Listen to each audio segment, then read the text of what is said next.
Bonjour tout le monde, je suppose qu'on m'entend avec ce micro. Voilà, merci beaucoup. Merci d'être venu nous écouter. C'est déjà quelque chose d'énorme. Et surtout, merci pour l'invitation. Bah si, parce que c'est pas moi la geek, c'est toi. Donc j'en fais pas trop. Arrête, je m'étais déguisé pour que ça se voit pas. Ouais, il a mis le costume. Je vous précise juste une chose, que Frédéric, ici présent, ne met jamais de cravate. Même quand il est dans l'enceinte de l'Assemblée. Ouais, je suis un punk. Donc, c'est un gros effort. Et c'est pour vous. Donc, le sujet...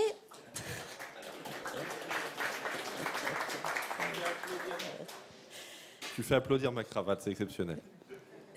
Donc, le sujet, c'est à quel Parlement ? Mais pour pouvoir bien faire sa mission, il faut déjà savoir comment ça se passe dans les moindres détails. Donc je vais vous raconter une petite histoire, forcément vraie, qui est mon vécu très rapide d'un projet de loi sur lequel je me suis occupée dans sa totalité, qui est le projet de loi enseignement supérieur et recherche, et non pas renseignement, mais vous verrez à quel point on y revient juste après. Pourquoi je prends ce projet de loi ? Bien sûr, parce que c'est celui d'où je peux vous raconter le plus de choses. En premier, la version publique. La version publique est naïve. Et ensuite, on reviendra au début, on reprendra là où on est parti, pour vous raconter une autre histoire, cette fois-ci plus occulte et certainement plus efficace, en tout cas avec des points à connaître pour le sujet. Vas-y. Point technique, projet de loi, c'est le gouvernement qui le propose. Proposition de loi, c'est un parlementaire, député ou sénateur. Donc, projet de loi PT, proposition de loi PPL. Je suppose qu'il y a des gens dans cette salle qui sont super calés sur ce qui se passe à l'Assemblée, d'autres qui le sont peut-être un tout petit peu moins. Donc, n'hésitez pas à dire si ça vous gave. Vous n'hésitez surtout pas, je ne suis pas vexée. Après ce que j'ai déjà entendu, c'est dur de se vexer. Le projet de loi... Vous n'atteindrez jamais le niveau de Bernard Cazeneuve.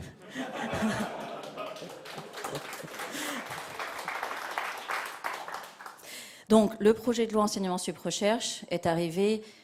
Le schéma classique d'un projet de loi, c'est d'abord le Conseil des ministres. Première étape de sa présentation par Geneviève Fioraso. Nous sommes au printemps 2013. Nous sommes tout neufs, tout beaux dans l'hémicycle. Et là, c'est quand même un choc, juste politiquement parlant, parce que c'est tout de même pas ce qui était annoncé au départ, ce magnifique projet de loi. Mais on n'est pas là pour faire de la politique, c'est vrai. En tant que chef de file du groupe écologiste sur le sujet, pourquoi chef de file et comment ça se passe, qui est désigné et pourquoi ? Nous sommes un petit groupe de députés, que 18. Il y a 8 commissions permanentes à l'Assemblée. 8. Vas-y, cite les 8. Oh, c'est comme les 7 nains. Ouais, c'est ça. Affaires sociales, affaires économiques, loi, finances, affaires européennes, culture et éducation. Affaires européennes, c'est pas dans les 8. Ok. Ça, j'en ai oublié forcément. Défense. Il m'en manque toujours. T'as pas fait la tienne ? Il y a la commission terrorisme qui vient d'être créée. Non. Ça marche pas. La tienne. Si, je l'ai dit. Ouais, mais lui aussi, il se plante. Bref, il y en a 8. On s'en fout du chiffre. Et c'est pour répartir les 577 députés. Nous sommes obligés d'être dans une seule commission. Il y a des parlements européens où ça ne se passe pas du tout de la même façon, où vous pouvez être dans 2, etc. Bon, bref. Nous, on est obligés d'être dans une seule. Dans cette commission, nous sommes 2, Barbara Pompili, présidente du groupe, et moi-même, et on s'est répartis les sujets. Moi, je m'occupe de l'enseignement supérieur et de la recherche, tout ce qui est culture, numérique... et patrimoine et sport de haut niveau. Ne me demandez pas pourquoi, je vous expliquerai plus tard. Bref, ça tombe sur moi. Chef de file, ça veut dire quoi ? Ça veut dire tout simplement qu'une fois que le projet de loi est annoncé en Conseil des ministres, je me charge de rédiger les amendements pour modifier ce projet de loi. Des modifications qu'on ne fait pas tout seul. On auditionne pour ça toutes les personnes qui d'abord souhaitent être entendues par le chef du file de chaque groupe à l'Assemblée.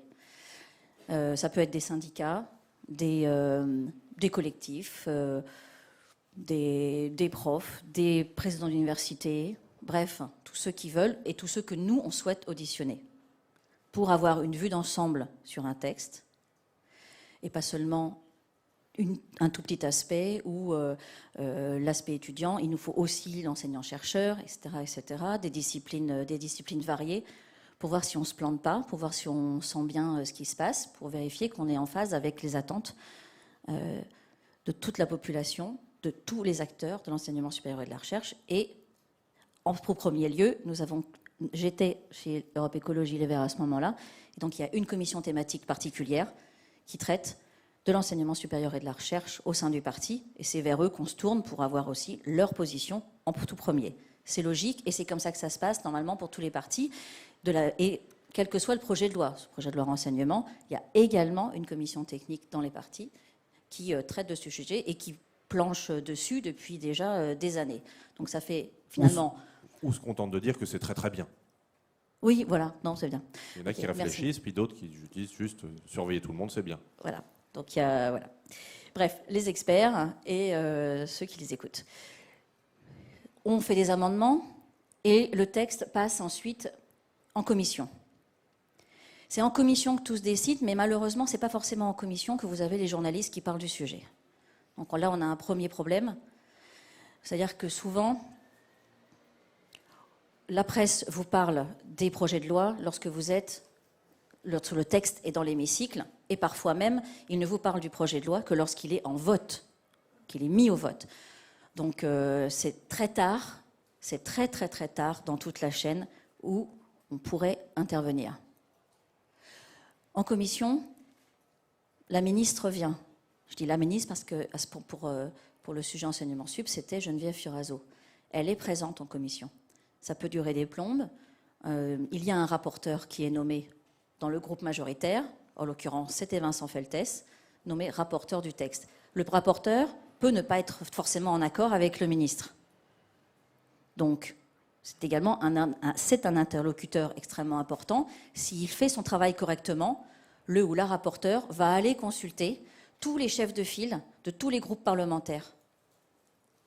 Bon, il y a certains projets où on ne nous a pas consultés, mais après, il fait ce qu'il veut, le rapporteur. Hein, on est d'accord. J'ai bien dit, s'il a envie de faire son travail correctement et s'il a envie d'entendre un autre son de cloche que celui de son groupe.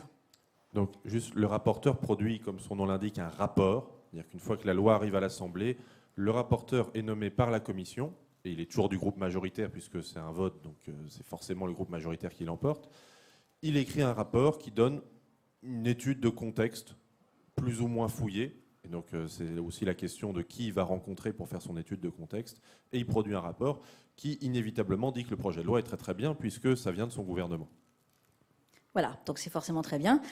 Et sur le projet de loi enseignement supérieur recherche, en fait, on a réécrit le projet de loi. Donc Geneviève Fioraso n'était pas très contente qu'on réécrive 500 pages, mais c'est pas grave, au moins on a fait notre travail consciencieusement.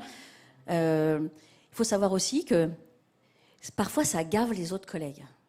C'est-à-dire que vous faites des amendements, vous essayez de le faire consciencieusement, donc à chaque point de désaccord, ça y est, vous en remettez une couche, amendement, vous dites on modifie ça, nous on veut supprimer cet article, nous on veut supprimer cette phrase parce qu'elle veut rien dire, ou nous, groupe écologiste, on souhaite rajouter un mot, compléter, etc., etc. Donc ça fait beaucoup d'amendements. On peut presque arriver à plus d'une centaine, voire 200, sur un texte qui fait 500 pages. Nous, on va en écrire des tartines. Mais du coup, ça fait des séances en commission qui durent tard, qui s'éternisent, et dans l'hémicycle, pareil. Et en fait, vous sentez l'énervement et la fatigue qui montent de vos collègues, et plus vous prenez la parole, plus vous passez pour une chieuse, quoi. Et ça, c'est palpable. Et du coup, en fait, plus vous faites votre boulot, plus vous emmerdez le monde. Et ça, c'est intéressant, parce que je vous jure que c'est une notion que les ministres connaissent très bien. Donc, les sujets les plus importants seront à la fin. Ah, il y en a un en première ou en deuxième position pour que tout le monde s'excite dessus. Toujours. Là, c'était... C'est l'os à ronger. Là, sur le projet de loi ESR, c'était l'enseignement de l'anglais. La possibilité de donner des cours en anglais dans les facs françaises. Et ça a été le nonos que tout le monde a rongé. Les journalistes, les députés sur c'est intolérable, le français est la langue de la République, on n'a pas à donner les cours en anglais. Ils en ont fait des tartines et le reste du texte, on s'en occupe pas parce que bon, on a déjà beaucoup fait sur le premier, puis il faut aller manger. Donc je précise que quand nous sommes en situation d'étude de texte accélérée et que chaque minute compte, vous voyez l'intérêt pour le gouvernement de faire durer sur l'eau s'arranger. Ça, ensuite, vu que nous on sait à chaque instant que pour tel groupe, il reste tant de temps de parole. Vous comptez vos interventions, vous minutez, vous dites « bah non, ça je vais sucrer, je ne vais pas en parler parce que ça va me prendre du temps. Il faut plutôt que je me concentre sur ça. » Vous devez faire des choix et évidemment, c'est toujours difficile à faire quand vous avez un texte sur lequel vous n'êtes jamais d'accord. Donc vous laissez passer forcément des choses. Et après, vous, public, vous, Twittos, vous allez pouvoir me dire « eh ben là, elle n'a pas fait son boulot, elle a lâché du lest, elle a cédé face à la pression. » Non, je n'ai pas cédé face à la pression, j'ai fait des choix et c'est chiant à faire. Voilà, ça c'est extrêmement important. Après, j'espère que dans les tweets, ce sera plus calme. Alors, une précision, tu as employé un mot qui ne va pas. Il y a deux choses qui sont censées accélérer le travail parlementaire. Il y a la procédure accélérée qui fait qu'au lieu d'avoir un passage à l'Assemblée, au Sénat, Assemblée, Sénat, on fait qu'une fois l'aller-retour, qu'une fois la navette. Assemblée, Sénat, et c'est fini. Ça, c'est la procédure accélérée. Il y a une autre procédure qui est le temps programmé. Le temps programmé, ça consiste à limiter le temps qu'ont les députés pour s'exprimer. C'est-à-dire qu'ils reçoivent pour chaque groupe parlementaire un bloc de temps, à proportion de leur nombre de députés, et ils doivent respecter ce temps-là. Une fois qu'ils ont fini leur crédit, c'est comme pour votre forfait smartphone, ça ne marche plus. Paradoxalement, le temps programmé rallonge les débats. Oui, c'est une procédure qui est faite pour accélérer. Elle rallonge les débats. On l'a vu au moment du mariage pour tous, puisqu'ils font sauter une autre contrainte. Normalement, un député ne peut parler que par tranche de 2 minutes. Et en temps programmé, cette contrainte saute. C'est-à-dire qu'ils ont un crédit temps de 5, 10, 20 heures à utiliser, mais on ne leur file plus la limite de 2 minutes. Donc, ils partent en live. Ils partent en live et sur le mariage pour tous, vous avez eu des députés qui ont fait 5, 10, 15 minutes parce qu'ils avaient le droit. Donc le temps programmé ne fonctionne pas pour ralentir les débats. Au contraire, chaque fois qu'il est utilisé, il ralentit. Par contre, la procédure accélérée est, elle, extrêmement efficace pour ralentir les débats. On l'a vu encore sur la loi renseignement. Un coup Assemblée, un coup Sénat, c'est fini. Vous n'avez pas le temps de revenir dessus, de voir ce que les autres ont fait et de vous dire tiens, ça c'est bien, on garde, ou ça c'est bien, on garde pas. Ça c'est pas bien, on garde pas. C'est fini. Ouais, je reprends sur le problème procédure accélérée ou pas. Vous avez soit le gouvernement décide que ça doit aller vite, et une fois que ça part à l'Assemblée et ensuite au Sénat, commission mixte paritaire avec des députés et des sénateurs. On ne choisit pas qui fait partie de la CMP. C'est-à-dire que pour le projet de loi enseignement sup recherche, je n'étais que suppléante, c'est-à-dire que je n'avais pas le droit de voter. Alors que j'étais chef de file de mon groupe, mais je fais partie d'un petit groupe, et donc petit groupe égale petit pouvoir. Et donc je n'étais que suppléante. J'avais le droit de parler, c'était sympa, mais je n'avais pas le droit de voter. Si on est en procédure classique, évidemment, on va faire Sénat, retour à l'Assemblée nationale, retour au Sénat, et s'il y a des modifications du texte, à nouveau, commission mixte paritaire qui est censée trancher et fixer les choses une bonne fois pour toutes avant de passer au vote final. Là, on a un schéma classique de la députée naïve qui s'imagine qu'une fois qu'elle a fait ses auditions, qu'elle a écrit ses amendements, qu'elle a discuté un peu avec le rapporteur pour voir qu'est-ce qui était faisable de faire passer ou pas. Et la ministre ? La ministre aussi. Ensuite, ont lieu les débats en commission et, Inch'Allah, on regarde bien ce qui se passe et ce qui est adopté ou pas. En fait, ça ne se passe pas tout à fait comme ça. Donc, je reprends depuis le début, allez hop, et avant même que la loi soit exposée en Conseil des ministres, vous avez tout un travail de lobbying à faire. Encore faut-il savoir quel est le projet de loi. Et c'est là où on en vient quand même à un petit problème crucial, c'est que parfois, les lobbies ont plus d'infos que les parlementaires, et c'est même très souvent. Donc, pour savoir vraiment où en est la réflexion d'un ou d'une ministre, c'est très difficile. Encore faut-il qu'elle ou il vous le dise. Quelle est l'idée principale? Alors, il y a des fuites volontaires ou pas volontaires, il y a les deux. Qui s'en empare? Comment c'est interprété? Est-ce que ce sont des fuites destinées à faire réagir et à voir un peu comment ça se passe au niveau de l'opinion publique? Très certainement. Mais en tout cas, vous êtes parlementaire naïf et vous vous demandez quand est-ce que vous aurez le texte. Vous voyez le temps passer, vous vous dites quand même il est temps. Vous voyez les articles dans les journaux qui commentent le texte que vous n'avez pas. Et vous avez un conseiller parlementaire de ministre qui vous dit non, mais c'est pas encore décidé, hein, c'est pas encore écrit, donc vous attendez. Ok. Et là, vous vous dites, il y a quand même un gros problème. Qui a le pouvoir?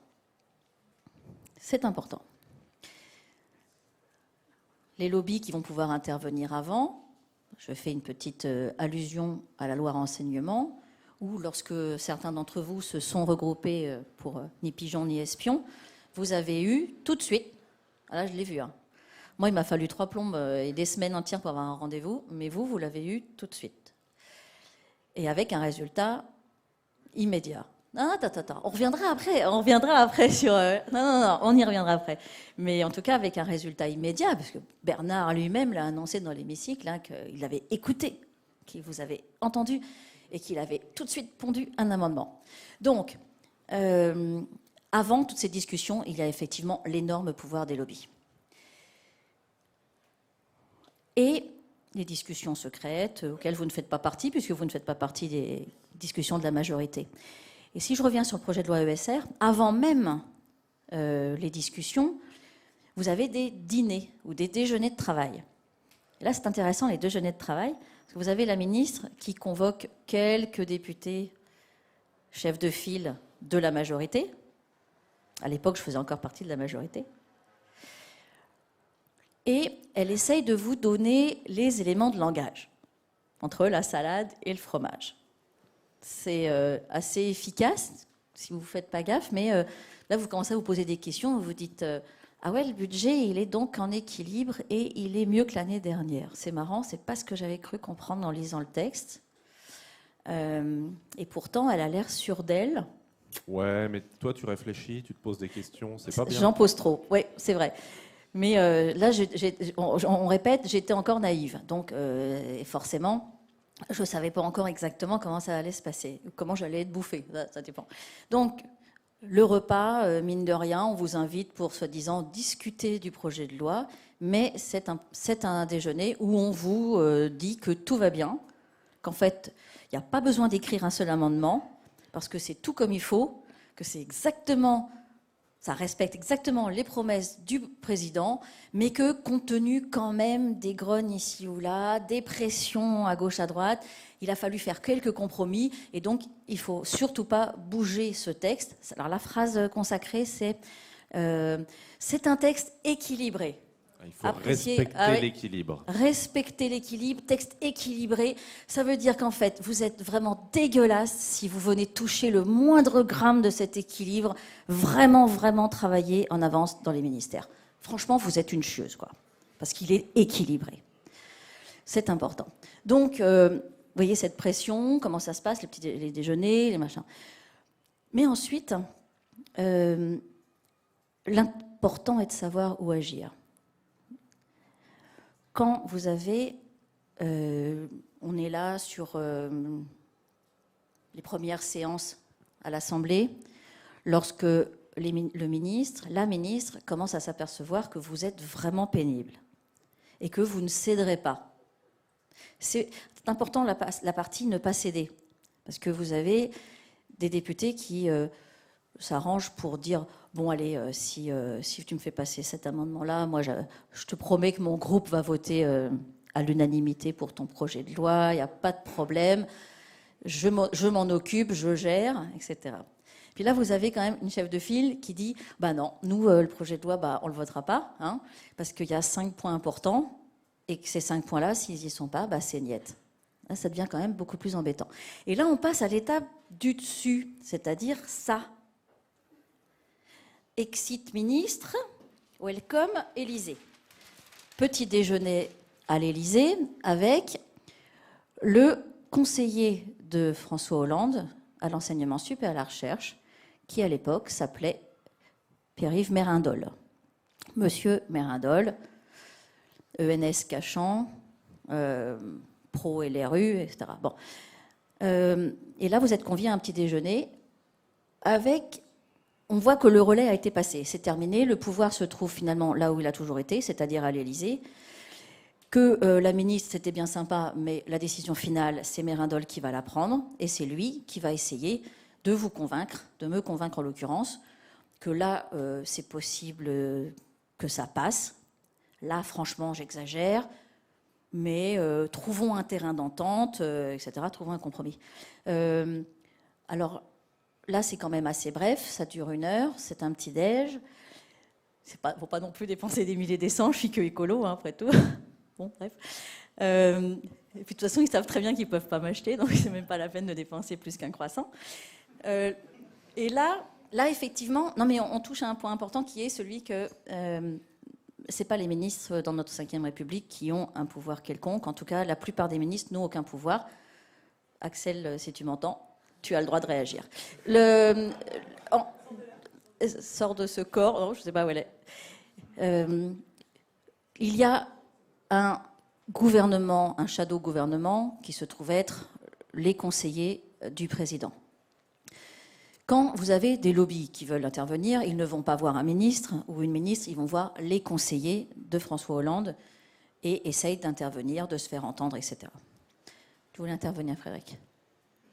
Non, ça va, merci, ok. Et c'est là que tout se joue. Et il faut savoir à quel intervenant, à quelle personne il faut frapper, à quelle porte il faut frapper. Non, il ne faut frapper personne. Hein. Ça, je sens que j'ai été mal interprétée là. Sauf Eve. C'est pas reconnu. Voilà comment ça se passe. Et surtout, lorsque vous devez interpeller des députés, et c'était les conseils que j'ai pu donner sur le projet de loi renseignement, après avoir vécu le projet de loi enseignement sup recherche, c'est qu'effectivement, une fois que le texte est en débat dans l'hémicycle, c'est déjà foutu depuis longtemps. Qu'à la rigueur, lorsqu'il est en commission, à la rigueur, on peut en redéposer en séance. C'est très mal vu. Si les amendements ne sont pas passés en commission d'abord et validés ou pas par le rapporteur, vous représentez quelque chose en séance de nouveau après, c'est très très mauvais. Donc c'est pour la forme. Bah oui, on t'a déjà dit non. Oui, voilà, on m'a déjà dit non. En fait, des fois je recommence souvent.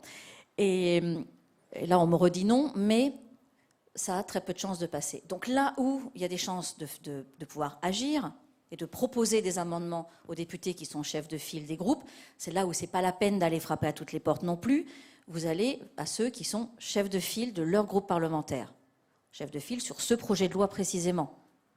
Après, vous avez d'autres députés qui peuvent être concernés par le sujet. Mais s'ils ne sont pas chefs de file, ils vont laisser la main à quelqu'un d'autre et ne pas se mettre en avant. Donc, ils ne se battront pas pour vous. Donc, c'est quand même mieux d'aller voir directement les bons députés et sénateurs. L'idéal, c'est même d'aller avant les commissions, bien avant, lorsque le texte commence à être discuté, lorsqu'il est présenté en Conseil des ministres.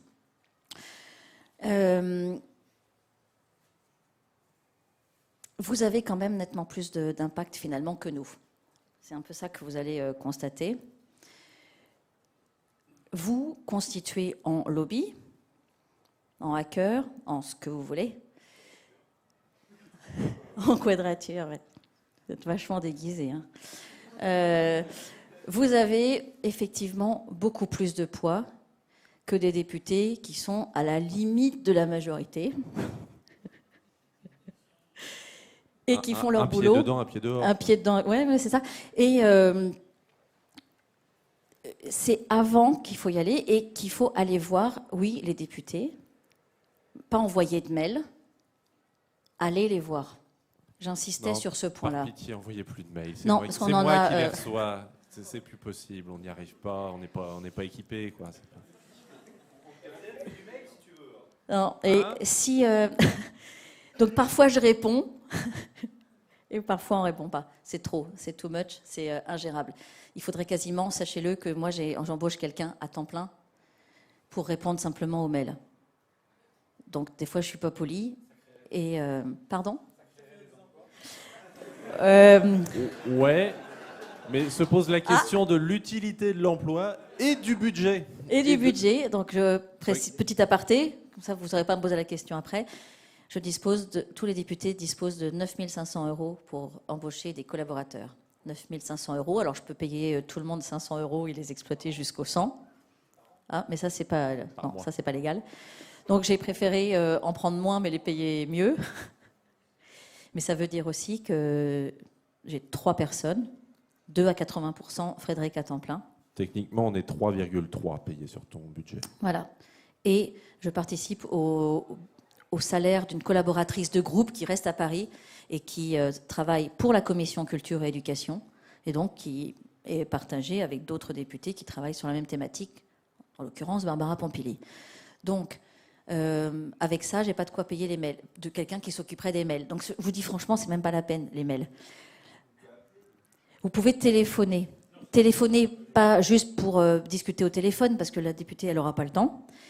Par contre, c'est que vous vous répartissiez dans toute la France, parce que les députés parisiens, ils doivent en avoir marre, mais non, répartissez-vous dans toute la France de façon à demander un rendez-vous sur un point précis. Voilà, c'est tout. Et comme je dis souvent, parce que j'aime bien prendre cet exemple-là, je ne vois pas pourquoi moi j'écoute les motards en colère et que les autres, ils n'écouteraient pas la quadrature. Enfin bref, je ne fais pas de promo, mais c'est simplement que vous devez exiger des rendez-vous physiques pour pouvoir expliquer votre point de vue. Sachez que vous aurez donc, dans le meilleur des cas, 45 minutes. Et que, oui, vous pouvez vous transformer en activiste majeur. Voilà. Alors, en parlant d'activiste... je suis revenu dessus d'abord. En parlant d'activiste, voilà. Votre boulot à vous, il doit se passer là. Comme Isabelle vient de le dire, la page d'avance, c'est pas la peine, c'est trop tard. C'est bien pour faire du médiatique. Voilà, vous faites une manif au moment où le projet de loi est voté. Comme on l'a dit, c'est à ce moment-là que les journalistes en parlent. Donc c'est à ce moment-là qu'ils vont venir vous interviewer ou regarder ce que vous faites. Si vous faites un happening, c'est pas la peine de le faire au moment du vote en commission, quoi. Sauf si c'est vraiment un gros projet de loi qui intéresse tout le monde, genre le prélèvement de l'impôt à la source, ou je sais pas, un truc qui fait le buzz en ce moment. Mais sinon, c'est vraiment là.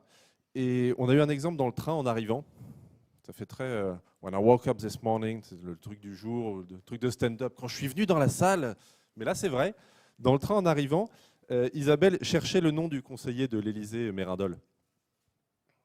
Et elle est tombée, en cherchant le nom, elle est tombée sur un article qui parlait du moment où, au mois de mai 2012, on se demandait qui serait le conseiller enseignement sup et recherche, et qui disait que c'était un candidat potentiel. Et aussi que ce serait une catastrophe que ce soit lui.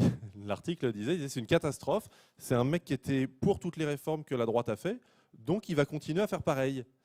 Et c'est vrai que si on avait fait le boulot, à l'époque, on débarquait en mars 2013, si on avait fait le boulot de chercher qui étaient tous les acteurs précisément à ces niveaux-là, à l'Élysée, à Matignon, dans le cabinet de la ministre, pour savoir ce qu'ils pensent, quels sont leurs passifs à tous, on aurait pu cibler bien plus efficacement. On n'aurait pas eu à faire des rendez-vous en tête-à-tête avec la ministre où elle t'a menti et hontément.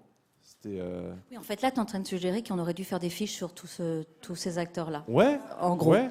Non, mais il n'y a pas de problème. Il n'y a pas de problème, site... du moment que c'est transparent et que tout le monde le sait. Il y a un site web qui a théorisé ça, qui parlait de transparence pour les puissants et de vie privée pour les faibles, ou un truc comme ça. Enfin bon, vous trouverez la citation vous-même. Donc voilà, vraiment là où il faut que les bactéries attaquent, c'est à ce niveau-là. Alors les lobbies, bon, vous les connaissez, vous n'allez pas les convaincre. Hein. Soit ils sont convaincus que c'est leur intérêt de faire ce qu'ils font, soit ils sont payés très cher pour faire ce qu'ils font. Donc il y a peu de moyens d'entrée. Le cabinet, on peut avoir des surprises. Vous pouvez avoir des gens très très bien dans les cabinets qui sont des fois... je ne vais pas dire arriver là par hasard, mais qui se sont bien cachés pour arriver là et qui ont des idées. Je me souviens dans le cabinet d'Aurélie Filippetti, il y avait des gens très très bien qui arrivaient à faire passer des choses quand même. la public domain marque mise en avant comme guide pour les musées, c'était dans le cabinet d'Aurélie Filippetti que quelqu'un l'a poussé. Bon, ça s'est pas ultra développé, mais ça fait partie des petites avancées. L'Élysée et Matignon, bon, ils vont pas vous filer des rendez-vous demain, eux, hein. C'est pas, ils sont pas super accessibles, mais savoir qui c'est, savoir quels sont leurs contacts, savoir à qui ils parlent, tout ça, ça peut se retrouver, parce qu'ils ont quand même des vies publiques, tous ces gens-là.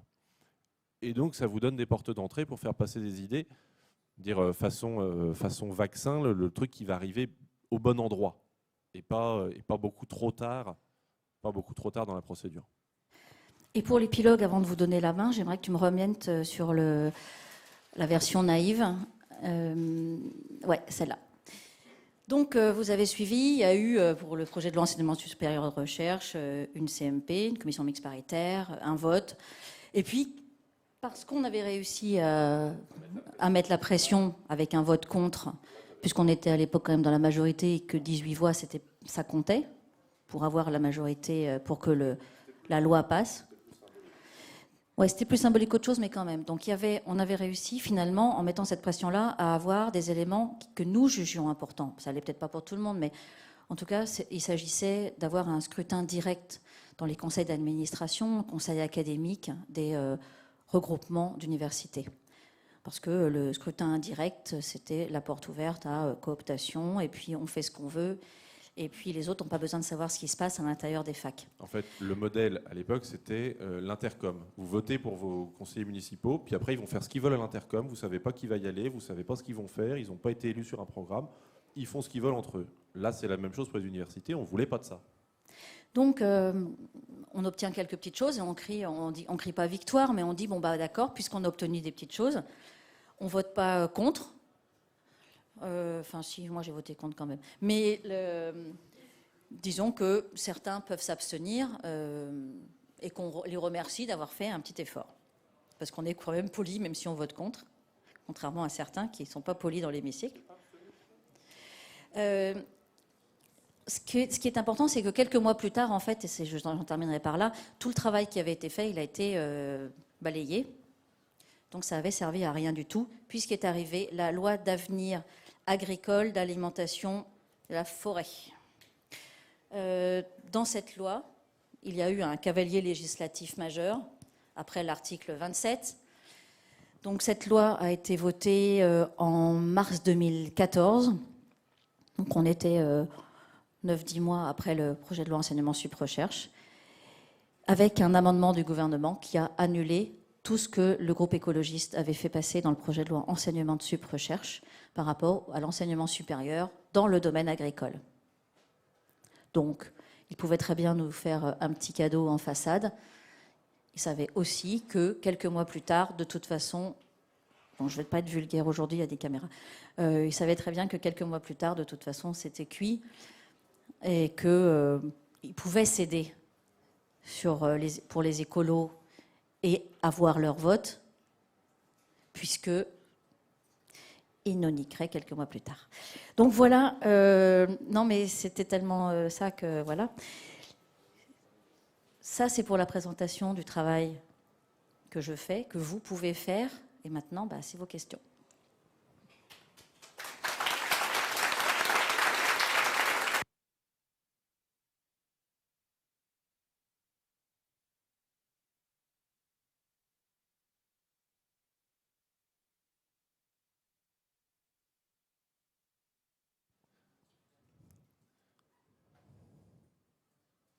Merci beaucoup.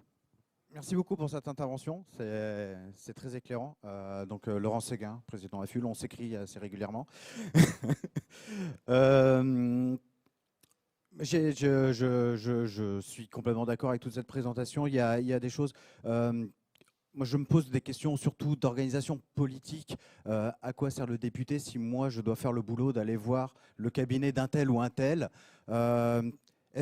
quand on élit des représentants du peuple, c'est surtout sur le pouvoir législatif, c'est bien pour que l'exécutif n'ait pas le pouvoir législatif. C'est un peu ce qui se passe, malheureusement, puisque c'est une méthode de gouvernement de surcharger le Parlement de projets de loi, des procédures accélérées, du 49.3, enfin bon, on connaît tout ça. Donc du coup, comment, ma question pour être vraiment positive, c'est comment on peut soutenir nos députés et faire que nos députés soutiennent nos idées justement auprès des conseillers des ministres, des conseillers de l'Élysée et autres. Il faut changer de député. Donc, ouais. Non, mais c'est... Ouais, venir en démocratie, ça peut être pas mal aussi. Non, je vais compléter, à part changer de député, parce que oui, non, mais Frédéric a dit la chose la plus importante, c'est que d'abord, on demande aux Français d'avoir un tout petit peu de mémoire sur ce qu'ont fait leurs députés pendant 5 ans, c'est ça le problème. Parce que réélire des escrocs, c'est sympa. Enfin, je ne sais pas pour qui c'est sympa, mais bref. Je suis tentée parfois de dire on a les élus qu'on mérite, parce qu'il y a beaucoup de gens qui se plaignent. Je vous le dis franchement, il y a beaucoup de gens qui se plaignent, qui viennent à mon bureau et qui me disent « Ah, je ne suis pas content, franchement, c'est nul ce qui s'est passé, etc. » Vous êtes inscrit sur les listes électorales ? Ah bah non. Ouais, ok, vous votez pas, quoi. Bon, très bien, au revoir. C'est bien beau de se plaindre, mais il faudrait déjà aller voter, premièrement. Mais je comprends ceux qui votent pas. Attention, je ne suis pas culpabilisante comme Nana. Je comprends ceux qui votent pas parce qu'ils ont du coup perdu toute confiance dans la politique vu tout ce qui s'est passé au fur et à mesure des décennies. Et c'est tout à fait logique. Simplement, à un moment, il faut reprendre un petit peu la main, recommencer à y croire et essayer de comprendre que vous avez quand même un choix. Alors on est tout à fait dans un problème démocratique. Et j'en suis consciente. C'est-à-dire que est-ce qu'on a des députés godillots qui vont suivre la majorité, même si la majorité se plante, ou est-ce qu'on a des députés qui vont parfois, et le problème c'est que c'est de plus en plus souvent, ne pas respecter une position de groupe parce qu'elle est débile, et écouter un peu ce qui se passe autour. Alors on revient, excuse-moi, je finis juste je te passe la main, parce qu'il ne faut jamais vexer un attaché parlementaire, après c'est terrible. Le problème, est-ce que vous voulez être réélu ou pas ?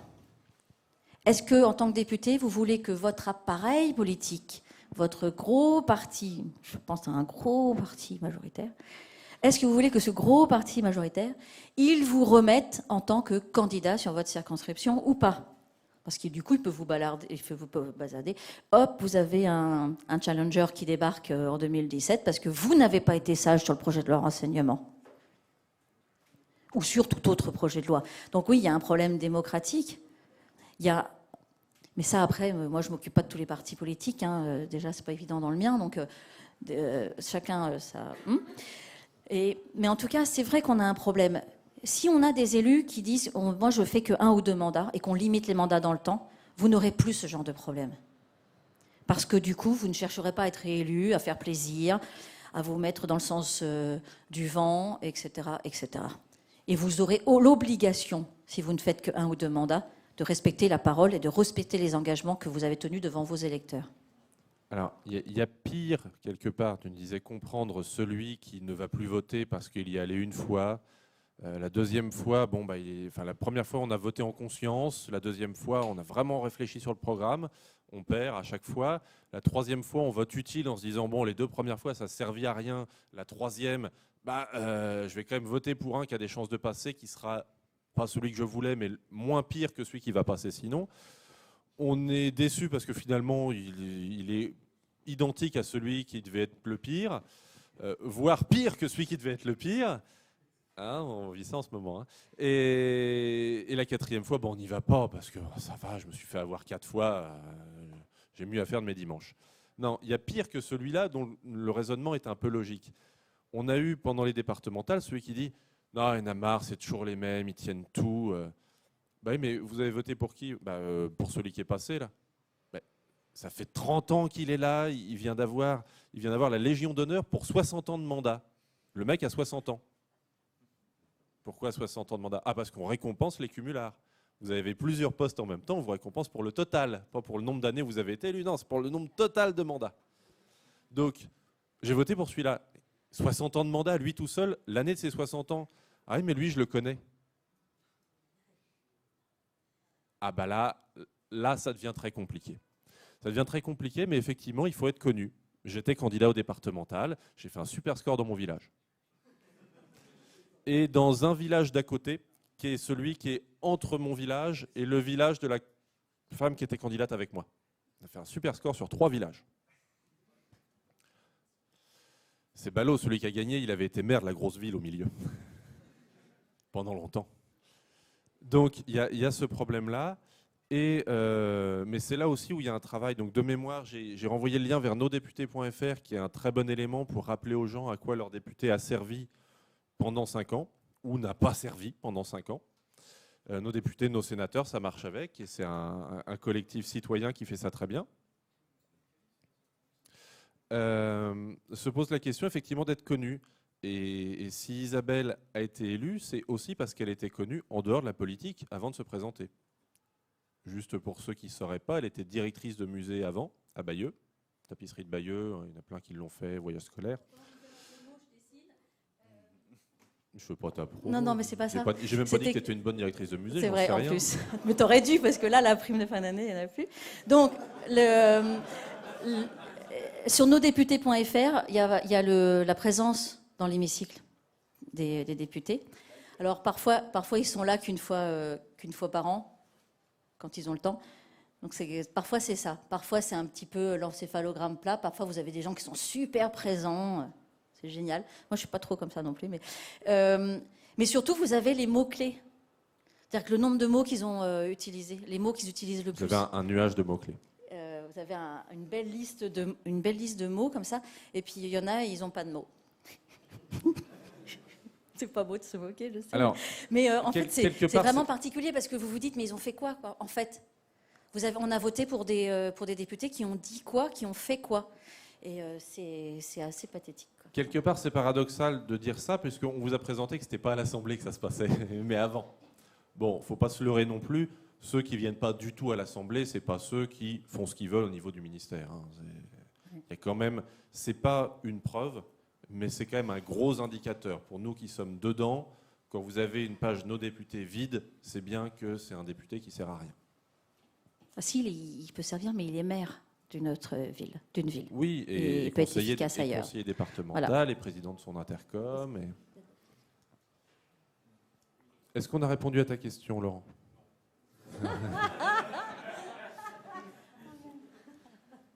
Bon, bah, on refera un deuxième tour. Un micro. Ah, là, il y en a un là. Non, là d'abord et là-bas après. Il y a quelques questions qui pop sur IRC. Alors, la première, que je remonte dessus, je lis tel quel. Dans une démocratie, le rôle d'une constitution est de protéger le peuple des abus de pouvoir. Or, notre constitution a été écrite par ceux-là même qui devraient la craindre. Ne pensez-vous pas que notre impuissance politique trouve son origine à ce niveau? Elle est pour toi, celle-là. Bon alors, il y a, pour ceux qui veulent, au choix, je ne suis pas là pour faire de la politique, je suis là pour expliquer ce qui se passe. Donc vous avez le rassemblement pour le M6R, pour ceux qui veulent changer la Constitution, c'est toujours possible. Vous avez finalement, en ce moment, d'un point de vue très politique, pour les régionales, des rassemblements citoyens qui essayent de passer au-delà des partis politiques et de faire élire des gens qui sont comme vous et qui ont envie de se mêler de politique, parce que si vous en mêlez pas, il y en a d'autres qui s'en mêleront à votre place, et ça ne sera pas vos idées, forcément. Donc oui, il y a un gros problème avec la Constitution, oui, il y a un gros problème avec la Ve République, oui, il y a un problème avec les députés godillots qui servent à rien et qui sont là juste pour donner une majorité au gouvernement. Évidemment qu'il y a tous ces problèmes-là. Évidemment que moi aussi, j'ai des grands moments de solitude où je me dis, bon, bah voilà, quoi. Ouais, super. T'es à l'Assemblée, dans l'hémicycle, en commission, j'ai dit ce que j'avais à dire, et résultat, 0. C'est même pire que 0. Est-ce que je suis utile ou pas? Vous allez me dire non. Si vous êtes logique, si vous êtes normaux, vous me dites non. Isabelle, tu ne sers à rien. Si, Libé fait des vidéos, tout ça, c'est sympa. Sauf que ça ne se calcule pas tout à fait comme ça, l'influence. Sauf que Frédéric passe son temps à me dire que je fais un travail diffus.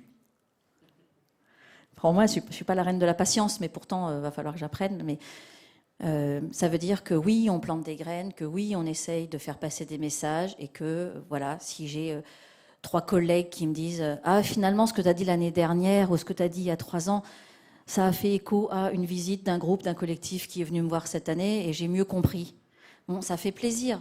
certes, c'est pas beaucoup, c'est pas grand-chose, vous allez me dire, mais finalement, c'est déjà énorme, parce qu'on part de zéro. Quand vous avez, 5 députés qui votent contre les boîtes noires, vous vous dites « Ah, c'est lamentable ». On aurait été 500 dans l'hémicycle, le résultat aurait été le même. Parce que les rapports de force sont conservés, qu'on soit 30, 200 ou 500. Si tout à coup, on décide de faire le coup du rideau c'est quoi ? C'est on planque 10 députés d'un groupe derrière le rideau dans l'hémicycle et on les fait arriver tout de suite pour arriver en force et pour faire voter un amendement. Ça, je ne l'ai pas dit tout à l'heure, mais bon, c'est un petit coup voilà. Trafalgar.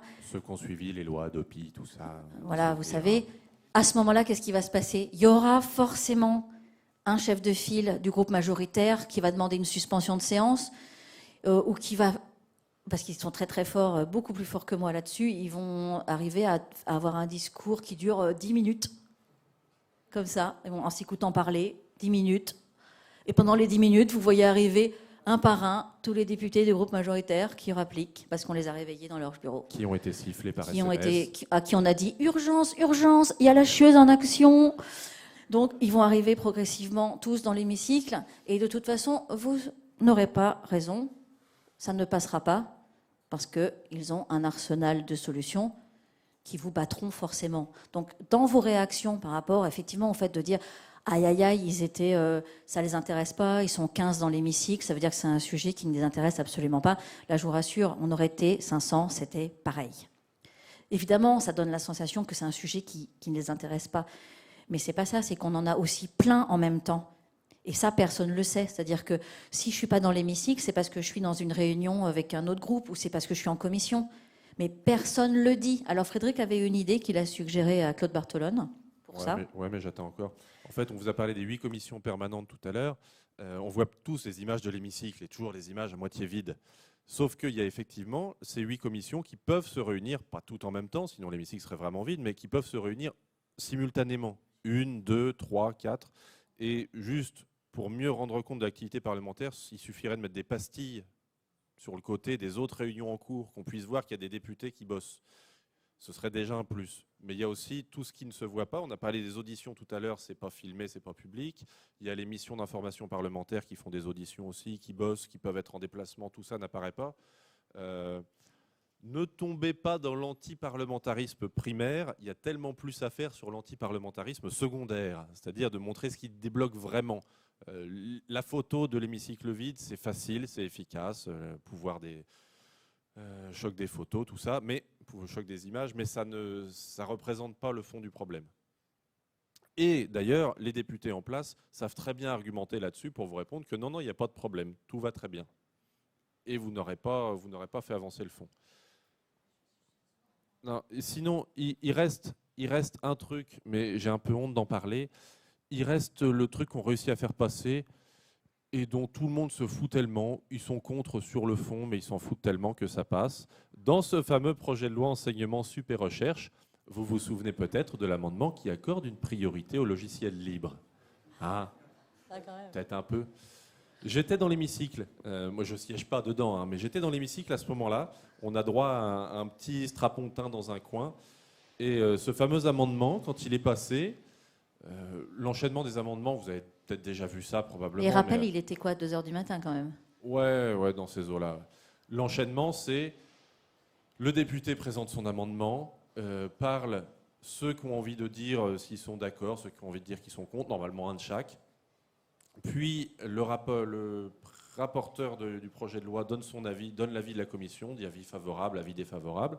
Puis le ministre dit avis favorable ou défavorable. Généralement, ils sont toujours d'accord, quelques très rares exceptions.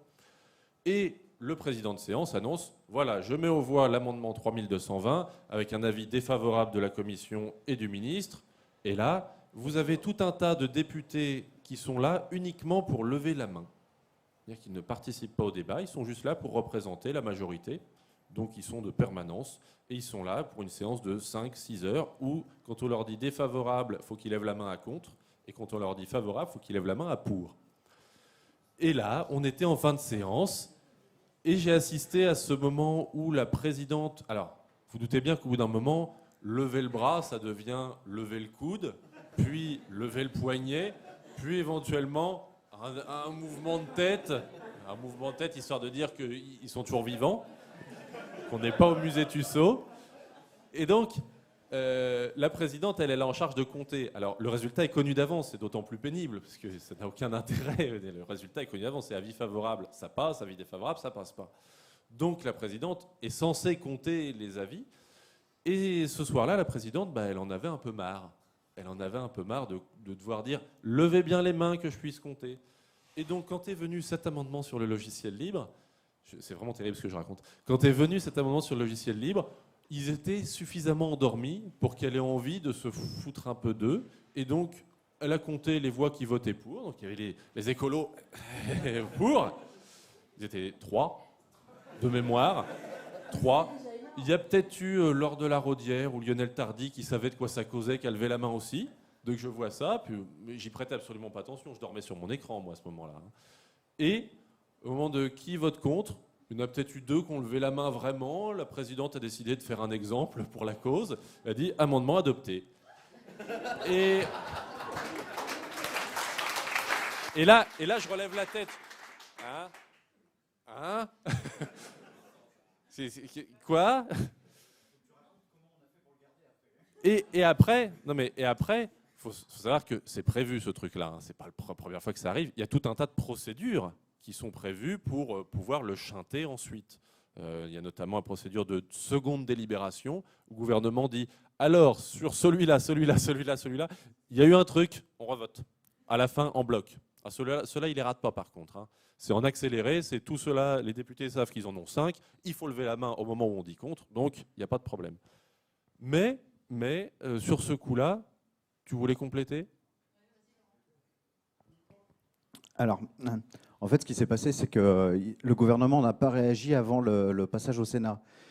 Et donc là, ça nous a laissé la fenêtre de tir du cabinet, le fameux cabinet ministériel. Et donc c'est là où on a été à plusieurs à attaquer, dont moi. Donc j'avais fait à l'époque une lettre ouverte à Mme Fioracio.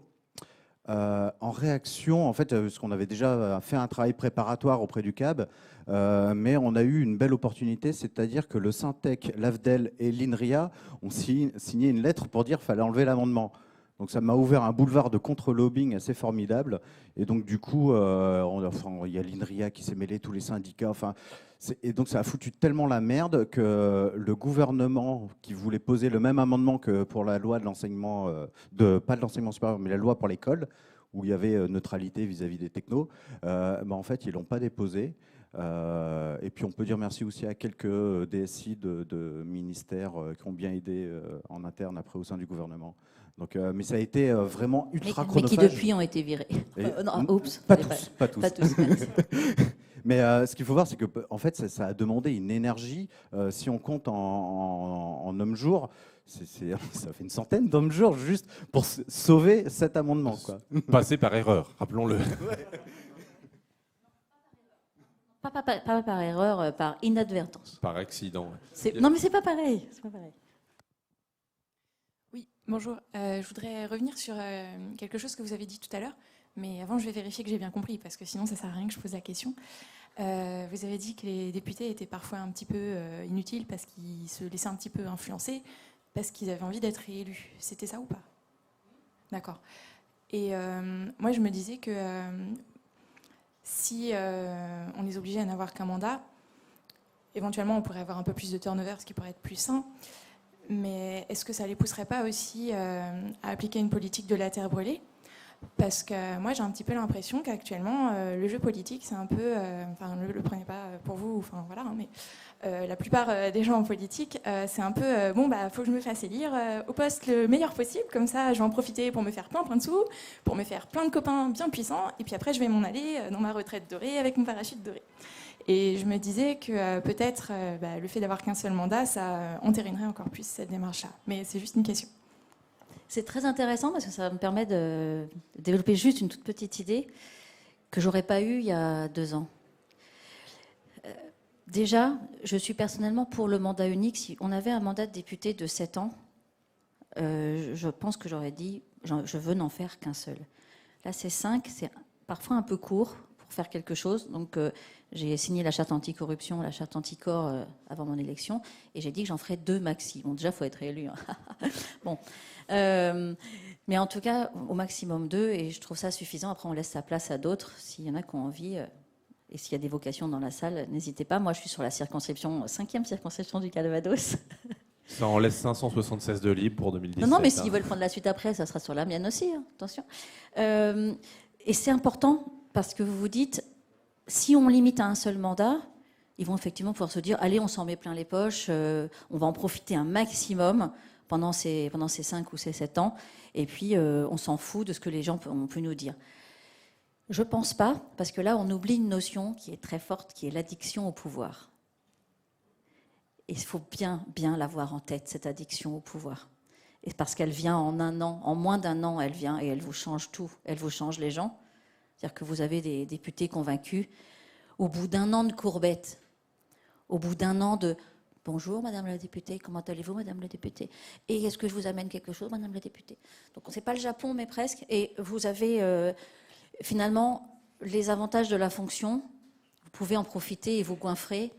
Et ça ne sera jamais assez. Bien plus que le salaire lui-même, qui est pas, bien, mais qui n'est pas savez, mirobolant par rapport vous avez au privé. des attachés parlementaires et des conseillers de ministres et des administrateurs de l'Assemblée qui couchent.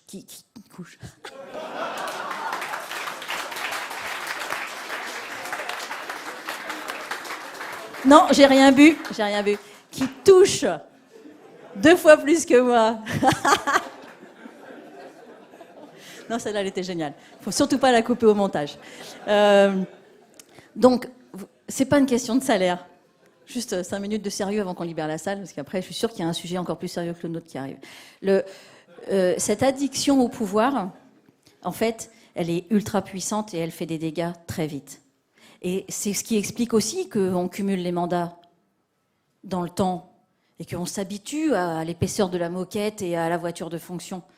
J'ai pas de voiture.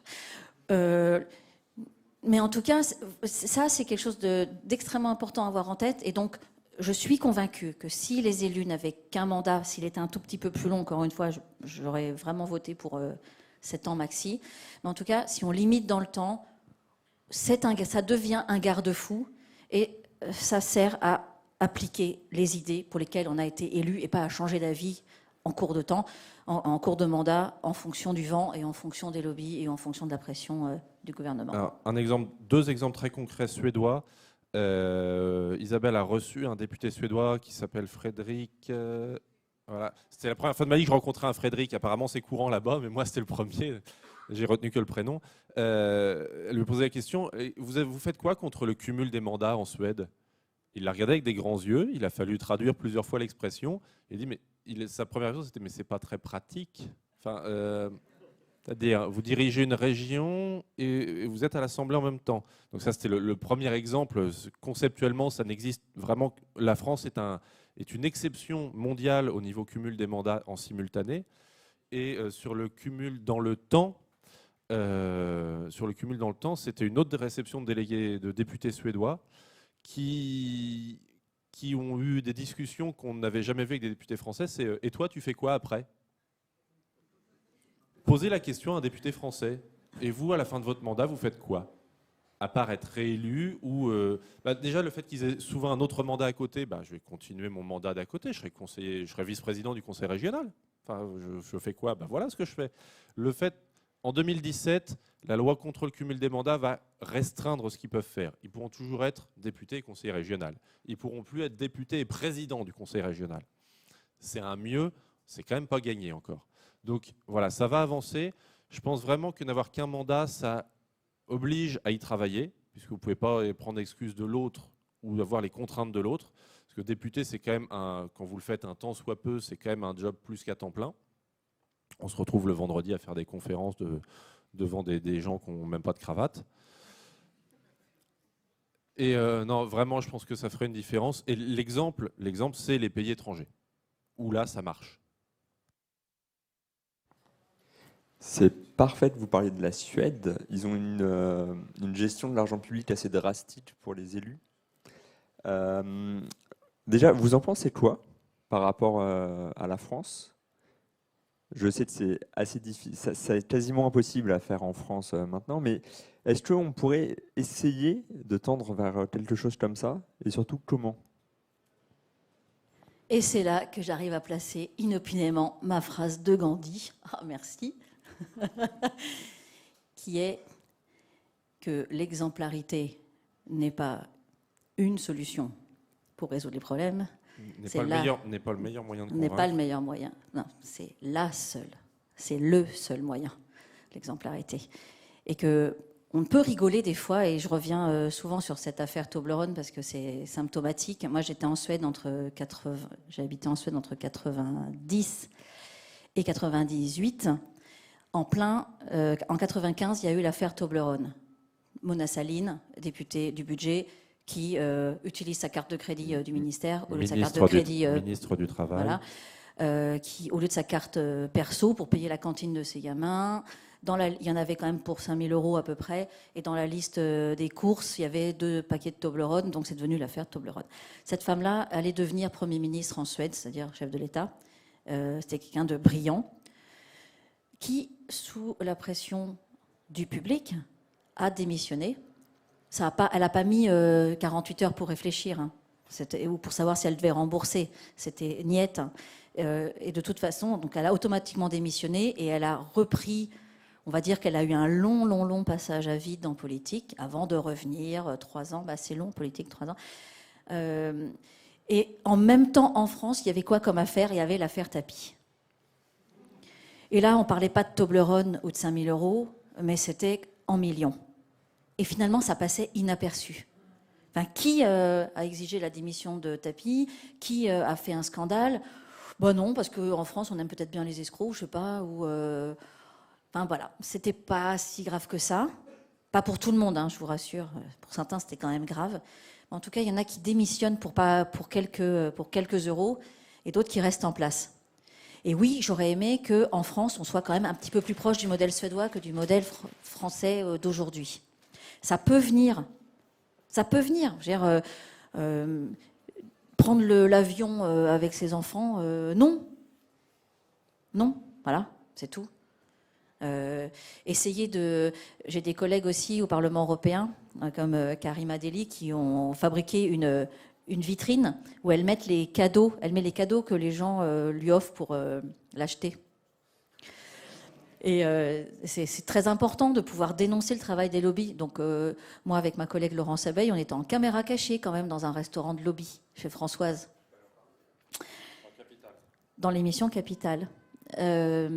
Pour dénoncer, pour expliquer comment ça se passe. Je peux vous garantir que le lendemain, dans la buvette de l'Assemblée, j'ai eu droit à des phrases du genre « Ah alors Isabelle, t'as ta caméra aujourd'hui ?» Donc les gens qui ne font pas la différence entre un endroit privé et l'Assemblée, entre un restaurant à l'extérieur et l'intérieur de l'hémicycle, donc c'est dommage. Mais en tout cas, cette façon de corrompre, cette relation avec l'argent public, c'est-à-dire avec l'argent des contribuables, qu'en France, on n'a encore pas accepté, ça ne peut venir que de vous. Ça ne peut venir que d'une pression des citoyens engagés, quel que soit le bord politique, mais qui exige l'exemplarité et qui exige la transparence. Et entre nous, ça a marché pour une démocratie directe. Je l'avais pas vu. Donc, c'est une personne avec ses parents, il faut être 3 pour faire une asso, Hervé Le Breton, qui a finalement mis la pression sur l'administration pour que l'utilisation de la réserve parlementaire soit publiée. La réserve parlementaire, c'est encore une exception mondiale avec le cumul des mandats. Donc, argent, cagnotte des députés et des sénateurs. Personne ne savait où ça allait. Il n'y avait aucune obligation de le publier, alors que c'est de l'argent public, encore une fois. Grâce à lui, grâce à finalement une personne, et au fait qu'il n'ait pas lâché, il est passé pour un emmerdeur, mais c'est pas grave, il n'a jamais lâché. Et finalement, c'est pour ça que tu l'aimes bien. C'est pour ça que je l'aime, ouais. Et ça a marché. Mais comme quoi, c'est pas forcément le nombre, c'est le fait de se donner un objectif et de ne jamais lâcher, et qui peut faire finalement changer notre perception de la politique et l'utilisation de l'argent public, et cette transparence et cette avancée progressive et trop lente à mon goût vers l'exemplarité. Et juste cette association, depuis la publication de la réserve parlementaire, a obtenu une autre chose, c'est l'interdiction formelle pour les députés d'acheter leur permanence parlementaire ou n'importe quoi d'autre, bien avec l'indemnité représentative de frais de mandat, qui est leur budget de fonctionnement. C'est normal qu'ils en aient un, hein, sinon comment travailler, comment louer une permanence. Nous, on s'est posé la question, le soir où Isabelle a été élue, c'est on s'installe où? Location, achat, comment on fait? Et on a réfléchi à ah ouais, mais alors si je l'achète avec mon argent et que je me le loue à moi-même, est-ce que non, ça reste une arnaque? Si je l'achète avec, si je fais un prêt et que je rembourse avec l'IRFM, bah, le problème c'est qu'à la fin du mandat, je suis propriétaire et avec de l'argent public. Donc Hervé Le Breton a aussi obtenu que ce soit formellement interdit par l'Assemblée nationale et le Sénat d'acheter. Il n'a pas obtenu, et il pourrait y avoir des procès à ce sujet, sur le fondement de l'enrichissement personnel, il n'a pas obtenu que tous ceux qui ont déjà acheté rendent le bien à l'Assemblée nationale ou au Sénat. Oui. Et son dernier cheval de bataille, c'est la publication des comptes de l'IRFM. C'est-à-dire que les députés ont certes toute latitude de dépenser l'argent comme ils veulent pour faire leur travail. Après tout, ça fait partie de l'indépendance du parlementaire. Ça va avec c'est quoi les termes? Son immunité légale, qui devrait être levée plus souvent dans certains cas. Mais donc, que ce soit, il y en a qui militent pour que ce soit contrôlé, c'est-à-dire qu'il y ait une liste d'autorisés. C'est compliqué à faire. Il y en a qui ont déposé un amendement, vous avez peut-être entendu parler de l'amendement de Courson, qui en 2012 demandait à ce que ce soit fiscalisé pour la partie qui n'est pas dépensée. Alors lui, il voulait légaliser, la démarche est bonne, mais il voulait légaliser le vol. C'est-à-dire que c'est de l'argent public qui doit être utilisé que pour le travail du parlementaire. Il disait, bon, on sait bien qu'il y en a qui ne dépensent pas tout, qui se mettent le reste dans la poche, on devrait fiscaliser ce reste. Ça veut dire que les députés auraient dû déclarer, bon, sur les 5 000 qu'on me donne tous les mois, j'en vole 2 000, mais je voudrais juste payer les impôts dessus, puis on n'en parle plus. Donc Isabelle n'a pas voté cet amendement parce que c'est pas défendable. Non, mais ce qu'il y a, c'est que si on vous le dit de façon très superficielle, tiens, on va fiscaliser ça, ça peut paraître une bonne idée. Mais c'est ultra démagogique, en fait. Et j'avais vraiment essayé de faire passer ça au groupement de la charte anticorruption, de la charte anticorps, qui a finalement félicité de Courson pour cet amendement, alors qu'ils auraient dû considérer que c'est n'importe quoi. Mais j'ai pas réussi à expliquer correctement pourquoi c'était n'importe quoi. Mais c'est vrai que c'est simple, hein. L'IRFM, c'est les indemnités de frais de mandat, c'est les frais liés au fait que je suis député. La question, elle est simple. Chaque fois que je fais quelque chose, c'est est-ce que je l'aurais fait si j'étais député? Si j'étais pas député. Si j'étais pas député, voilà. Oui, non, et puis vous savez très bien. Voilà, c'est pas si compliqué en fait. Donc, à ma connaissance, il nous a pas mis à jour, mais Isabelle est la seule à avoir envoyé ses relevés de compte bancaires de l'IRFM à l'association qu'il a demandé à tous les députés. Ah, j'attendais le Time's Up, là, c'était généreux. Bonjour, moi ce ne sera pas une question mais un complément pour faire la jonction avec les personnes qui sont là dans le public, qui sont tous accès numérique. Et juste 2 mots-clés, mais je vais faire quand même des phrases. L'open source des données permet d'avoir la chose complète, la transparence complète et actualisée. Donc open source des données des députés, etc. Et la question aussi de démocratie liquide. Et tout ce qui va après, hein, quel logiciel, comment former les gens, qui participent, etc. Qui pourrait vraiment donc générer ces 2 choses-là, la transparence et la participation citoyenne claire et nette. Il y a un atelier démocratie liquide de prévu parce que j'aimerais bien le suivre. L'année prochaine, ok. Qui s'en charge? Ah non, enfin, moi j'ai pas de pratique.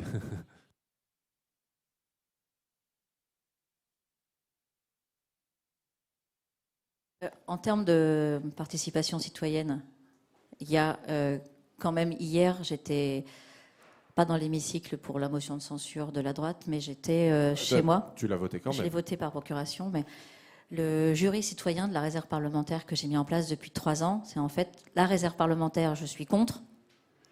C'est pas un député de distribuer de l'argent, voilà. Mais comme il n'y a pas de texte, il n'y a pas de loi, il n'y a pas de texte réglementaire sur cette réserve parlementaire. C'est dans le cloud, hein, c'est quelque part, c'est dans les us et coutumes.